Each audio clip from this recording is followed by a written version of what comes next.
Alma sad på den bløde skovbund, mens solens stråler dansede blidt mellem de grønne blade. Hun rakte forsigtigt ud efter noget, der glimtede under en tæt busk. Se Emil, sagde hun, og holdt et lille træfløjte op, som hun netop havde fundet. Emil, hendes trofaste ven, kiggede nysgerrigt på den. Hvad mon den kan? Spurgte han spændt.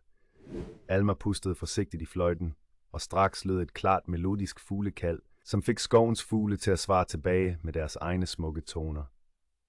Pludselig begyndte ægern og små mus at dukke frem fra deres skjulesteder, som om de var tiltrukket af lyden. Det er magisk, udbrød Emil med store øjne. Alma mærkede sin superkræfter summe indeni. Hun følte, at hun kunne forstå dyrene på en helt ny måde. Et lille ægern pippede nervøst og pegede mod et væltet træ, hvor en fugleunge sad fast og ikke kunne komme fri. Vi må hjælpe den, sagde Alma bestemt. Sammen listede de forsigtigt tættere på. Alma brugte sin styrke til at løfte den tunge gren, mens Emil lokkede fugleungen ud med lidt brød, han havde i sin lomme. Fugleungen fløj glad tilbage til sin mor, som ventede i et nært træ. Godt arbejde, vindskygge, hviskede Emil stolt. Alma smilede varmt. Vi hjælper, hvor vi kan, også uden at blive set, sagde hun stille. Skoven var igen rolig, og vennerne gik hjem med varme hjerter og en følelse af, at de sammen kunne klare alt.